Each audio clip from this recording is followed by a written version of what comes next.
Hello hi welcome back to my channel. So ఈరోజు అయితే నేను మీకు ఈ వీడియోలో నేను ఆల్రెడీ నా లాస్ట్ వీడియో షేర్ చేశాను అనమాట ఛానల్లో. పొన్నగంటి ఆకుని ఇంట్లోనే ఎలా మనం పెంచుకోవాలి అనేది అయితే షేర్ చేశాను. సో ఇప్పుడు ఈ వీడియోలో ఏంటంటే పొన్నగంటి ఆకుని నేను హార్వెస్ట్ అయితే చేస్తున్నాను. సో ఎంత వచ్చింది అండ్ నేను ఎలా రెసిపీ చేసుకుంటాను అనేది అయితే ఈ వీడియోలో క్లియర్గా షేర్ చేస్తాను. సో వీడియోనైతే మీరు స్కిప్ చేయకుండా కంప్లీట్గా చూడండి. అండ్ ఇంకా హార్వెస్టింగ్ ప్రాసెస్ అయితే స్టార్ట్ చేస్తున్నాను అనమాట. ఫస్ట్ సిజర్ తీసుకొని సిజర్తో నేను కట్ చేసుకుంటున్నాను ఆకుల్ని మాత్రమే. అండ్ బేబీ లీవ్స్ని నేను కట్ చేసుకోవట్లేదు, ఓన్లీ కొంచెం పెరిగినాయి కదా పెద్దగా, వాటిని మాత్రమే కట్ చేసుకుంటున్నాను. అండ్ ఇలా కట్ చేసుకునేటప్పుడు ఆ నోట్స్ అంతా కట్ అయిపోకుండా పైన వరకే కట్ చేసుకుంటున్నాను అనమాట. ఎందుకంటే తర్వాత రీగ్రో ఈజీగా అవుతుంది అని. ఈజీగా అంటే ఈజీ అండ్ ఫాస్ట్గా గ్రోతింగ్ వస్తుంది అన్న ఉద్దేశంతో నేను నోట్స్ని అలా వదిలేసి జస్ట్ పైన వరకు లీవ్స్ అయితే కట్ చేసుకున్నాను అనమాట. అండ్ ఇవి వచ్చేసి చిన్న బాల్కనీలో పెట్టుకున్నాను. అండ్ తర్వాత కొంచెం పెద్ద వాటిల్లో వేశాను కదా, అవి వచ్చేసి సిట్అవుట్లో పెట్టాను అనమాట.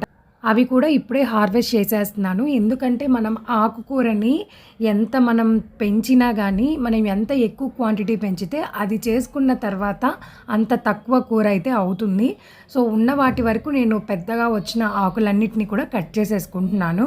అండ్ ఇక్కడ ఆకుల మీద చిన్న వైట్ కలర్ పురుగులు అయితే ఉన్నాయి, 1-2 కనిపించాయి. అండ్ గ్రీన్ కలర్ది కూడా నాకు ఒకటి కనిపించింది.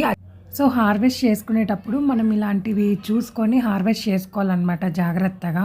ఇదైతే కలర్లో కలిసిపోయింది, ఆకు కలర్లో. అండ్ ఇంకా హార్వెస్ట్ అయితే చేసేసాను.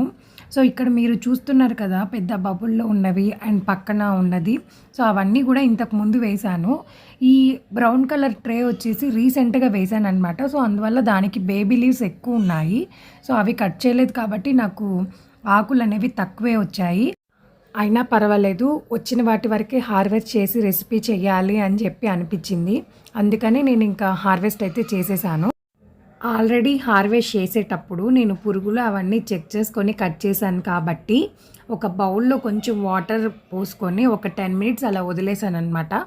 వదిలేసిన తర్వాత నీట్గా మళ్ళీ ఒకసారి వాష్ చేసుకొని ఇంకా కొంచెం చిన్నుల్లిపాయ అండ్ తర్వాత ఎండుమిర్చి ఇవన్నీ కూడా రెడీ అయితే చేసి పెట్టుకున్నాను.